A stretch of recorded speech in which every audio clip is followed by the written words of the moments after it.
been some really wild and interesting changes. Oh, something brand new for me, at least. The Leomord is back which one are you looking at? Which one are you looking at? I'm pretty sure we're looking at the same hero that was picked. It's a Leomord for S2G. This is Jungler Leomord. Wow, this is like throwback to like 2 patches ago that the Leomord was just so good until it was nerfed and eventually it left that top spot. Yeah, I do like what you mentioned about the Ruby. It has been on the ban list. Like I think she is currently at least in the top 10 most banned heroes. So this is really scary for the side of S2G. What I'm worried about is how the mid lane will go though. Like how will that matchup be, since Valentina is more of like getting in those really important ultimates. So will it be like more of like team fight eccentric, or is it going to be like more of farming up before you go in for the team fights? Yeah, and that's the really interesting thing here, especially on the side. You've got a very good mix, I want to say, from both compositions with when it comes to the damage. Leomord on one side, you got a Paquito on the other side. You've got the CC heavy, and the wave clear in the mid as well from Aurora and from Valentina. And then just that tankiness and setting potential from both teams. So it's going to be really interesting to see who kind of prevails here. If it's going to be the compositions, or more or less if it's going to come down to the macro and how well these teams can kind of rotate and find those ganks in the side lanes in the early game. Yeah, I think the focus is going to be more on the XP lane lately, because that was one of the changes that I've seen, like especially since the CC came out in the Ruby. Like all of the resources, instead of the gold lane, like it seems to be like a lot of the teams go for pressuring the XP lane that can really carry your team, or at the same time create that pressure when it comes to taking in objectives like the Turtle and the Lord. But here it is, Private. I can't believe we're saying this. We're gonna be heading over to our very first match of the day. It is gonna be S2G versus Twisted Minds here for our very first game in this BO3. Really exciting here, especially because you mentioned about the priority onto the XP lane, which kind of leads into like the next point that has been a little bit of a minor change, where the Turtle and the Lord cannot really be pulled out of the pit. So you really have to dedicate all of your resources. You really have to want and know that you're going to be able to take these objectives and deal with the oncoming, I want to say, offense from the enemy team. So that's going to be another factor here as we move in here. Opening, I want to say, minute and 26 seconds here. Yeah, looking at the Twisted Mind here, this should be a very early game composition. I'm looking at an Arlot that is going to be used as the roamer here for the side of Twisted Minds. A lot of CCs as well that you did mention earlier. So if S2G has the Ruby and Minotaur for the side of Twisted Minds, it's going to be in the form of the Arlot here. So we're seeing there's a little bit of a gold advantage here to Twisted Minds, all because of the early game advantage that they have with the Martis. They're already positioning themselves here on the Turtle Pit, looking to take in that first objective. Yeah, and that's the thing with the Arlot. He actually underwent a few nerfs recently, but it didn't stop him from kind of claiming a seat in the meta. And you can see here we're already starting on the Lord. You see the Lord, you get a little bit of an example there. Turtle is not able to be pulled out of the pit or put to the side. So you really got to dedicate it. You really got to know. Oh, we do have that Phantom Steed is out. Turtle is down to about 10%. Whoa. Big pop-up lands onto Twisted Minds. Begin finds a kill onto Mike. Turtle is still out there fighting. And Soda actually able to pick up the Turtle. So they do, S2G do find a kill, and they are still continuing on. Twisted Minds kind of forcing in there. Soda in a little bit of trouble here. Doesn't have his Mortal Coil. Oh, he's going to use that to go ahead and get over the wall. Lunar chasing him down. Begin comes in with a flicker. Is that going to be it? And Soda goes down. Lunar picking up the kill right there. Wow, just when we thought that it's going to be calm before the storm, but you know what? S2G and Twisted Minds, you see the CC, the chain CC coming out from S2G, they were able to pull off a lot of these early games. Lunar as well, which is actually why the Ruby actually was prioritized here by the side of S2G. It's a good thing that Twisted Minds was able to at least take in the Turtle here. This is Soda that we were talking about, one of, I would say, the most seasoned, and at the same time, one of the most looked upon junglers for the side of the MENA region. I've actually seen a couple of his games, and yeah, if you give him the space to actually snowball here for the side of Twisted Minds, it could actually go downhill. But so far, S2G is looking really great in this early game. They can't keep up with Twisted Minds.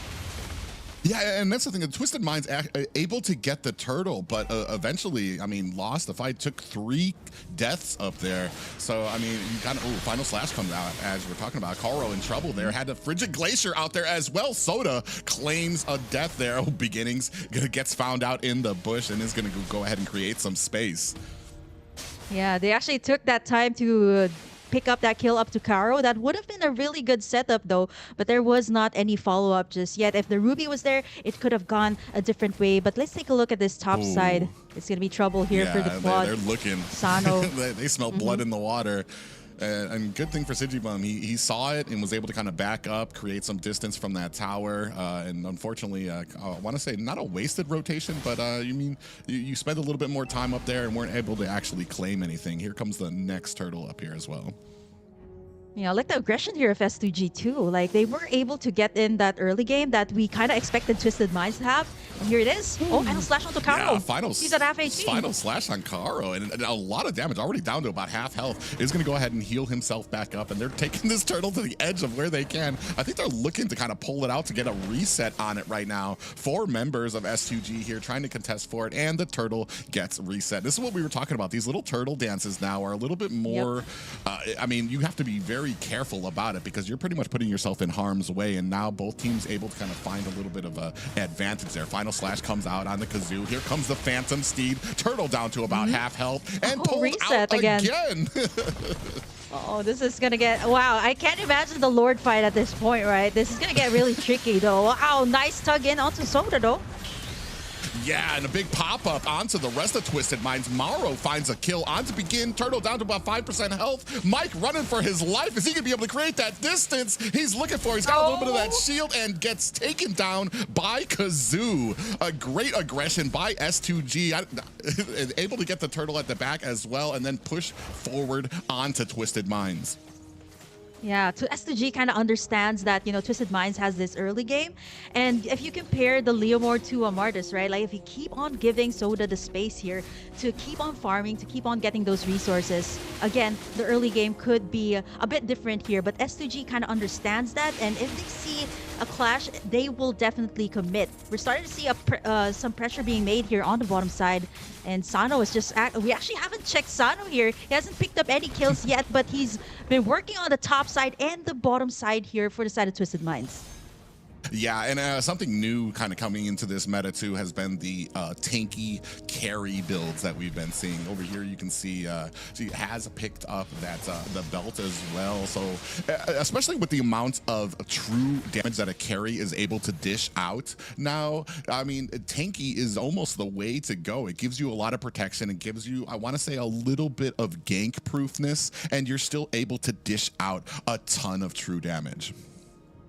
Oh man, it's a low kill score here for both sides. I love how they're just trading in objectives here for Twisted Minds and S2G, right? They kind of understand that at this point, like Twisted Minds, if they aren't able to get that nice final slash onto at least 3 members, it is going to be a difference since there's a whole lot more CC here for S2G. They got a Minotaur, they got the Ruby, and at the same time, they also have the Valentina here that is picking up the ultimate here of the Aurora, which is a really big factor when it comes to the team fights here for Twisted Minds and S2G. Yeah, and that might be part of the frustration now for Twisted Minds when it comes to trying to get that final slash. Oh, as I talk about that flicker into a final slash, Begins able to get out of there, but it doesn't look like Kazoo. Oh, I speak again. He is able to get out of there, followed by the healing from Koro on that Minotaur, able to top him up and give him a little bit of an escape there. But this is going to be possibly a turtle for the side of Twisted Minds. Nope, speak again. S2G coming in here, the aggression. I'm not even sure who that turtle actually went to, but the fight has engaged. Blazing Duet is out. Mauro finds a kill on Nakaro. Kazoo finds Mauro, and Sanu with his first kill of the game. Now 2 kills on to S2G, starting to build up that marksman from that carry. Yeah, we were just talking about Sano earlier. I kind of called it saying that, you know, we haven't checked this marksman yet. We haven't checked the carry yet. And this is the kind of thing, right? I was expecting that the carry will definitely have a harder time up against the club when it comes to the range in the early game. But S2G was so busy picking up these fights that Sano was left unchecked. And he was just free farming on the top side and moving over to the bottom side. Now we can finally see the items that were purchased here by our players. And taking a look, it is, of course, Sano leading the gold lead here. 6,372. 300 more than the Claude here of S2G. That is big. Yeah, and already has that endless battle, whereas Claude is picking up his second item as well. So, I mean, we're going to see, and that's kind of like when it came to that fight and the amount of CC, Sano kind of in the middle of it, able to withstand all of the damage that came out and still spitting out attacks with that speedy light wheel. So, I mean, and that's just kind of the value you get out of this tanky carry. You cannot leave it unchecked because then you have something that is so hard to kill and dishing out so much damage into the late game. You're going to have an answer for it. Yeah, the carry here, one more, that will be a killing spree for it. You know, the thing that Twisted Minds did is that when S2G is a little bit too busy when it comes to the clashes, right? You see the chain CC coming out from the Minotaur and the Ruby. What Mike Sama has been doing is creating a space here for Twisted Minds. You see his two turrets have already been taken in, and it just created so much space here for Twisted Minds. And S2G, they're also going to be answering it out here, trying to take in this top side tower before the first major objective of the game. It is going to be the Lord here. Enhanced Lord going to be happening in 12 minutes, but now I think Twisted Minds is actually not going to be wasting any time. They're going to be starting up this Lord. Yeah, they have the advantage that they want to kind of keep it here, but as you can see, S2G, as soon as the Lord spawns, I want to say great presence of mind. Oh, we do have a Phantom Steed out there. Maro does use that flicker. Final slash is out, and a big pop-up land. Soda finds a kill onto Karo, the roam of S2G, and that's going to go ahead and back up the rest of S2G as Twisted Minds looking to get a free Lord. But you can see S2G down a player, but still aggressive, trying to make sure that they have their presence felt here, making them wonder, especially like we were talking about, you cannot take this Lord too far onto the side. Down at the bottom, Mike finds a little bit of damage onto Kazoo. Maro in trouble up at the top, and gets pulled in by that I'm offended from Lunar, down to 10% on this Lord.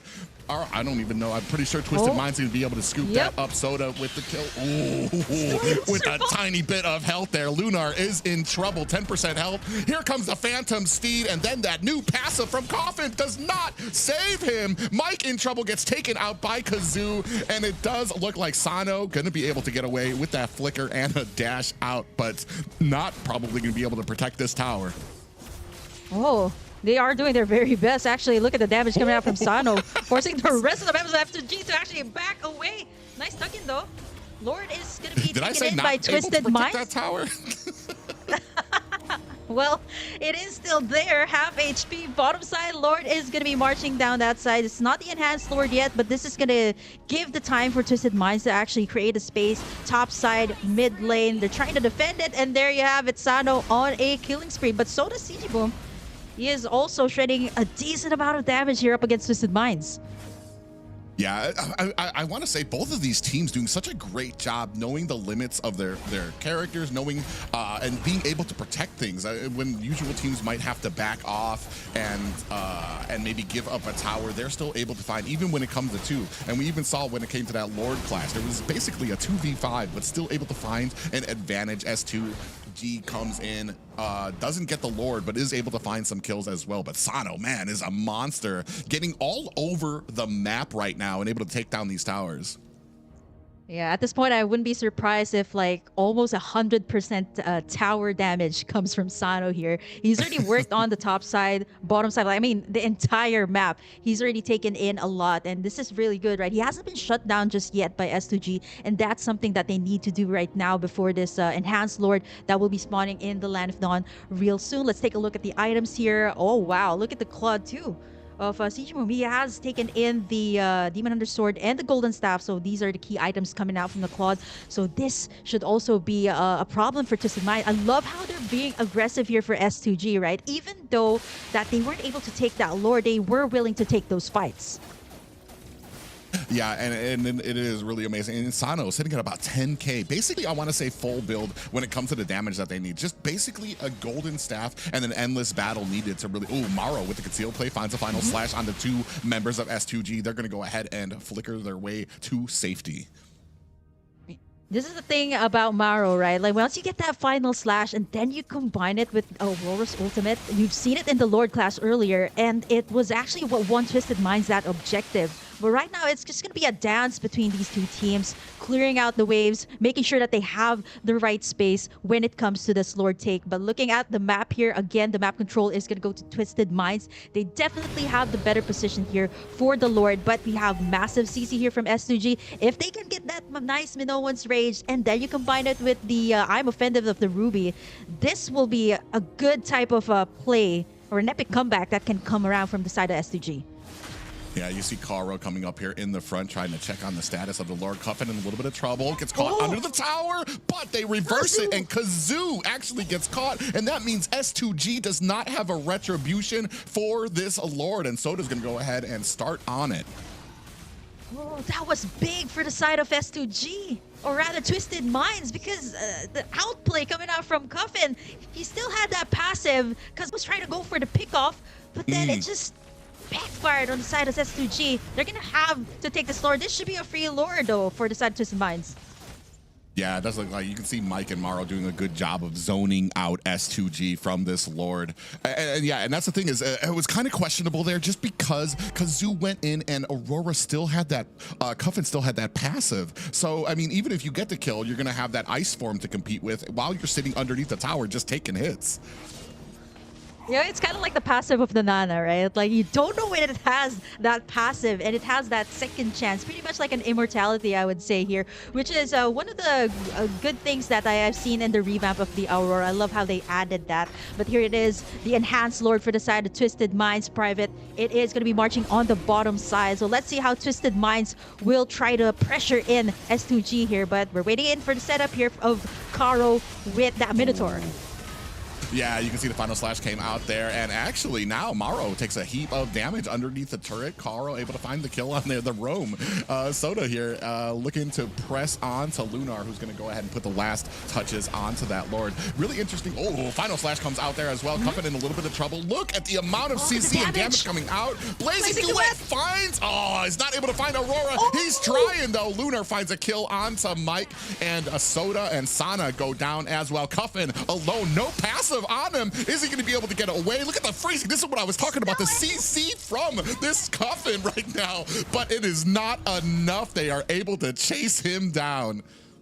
Oh, a wipe. Can they go for a straight push here? Okay, Maru is back. 20 seconds for the rest. They have that minion. Let's take a look at that replay there. What happened, Private, is that there was a massive chain CC coming out from the side of S2G. Then the Blazing Duet coming out from CGMO onto the backside, was able to shred apart the backlines here at Twisted Minds. I like this chase coming out from Cuffin. There's no passive left, and they got in that wipe. Oh, no, this might be it. They try for it, about 10%, and that's going to be it. S2G able to turn the tables at the last moment and get themselves their first victory. Just happened there.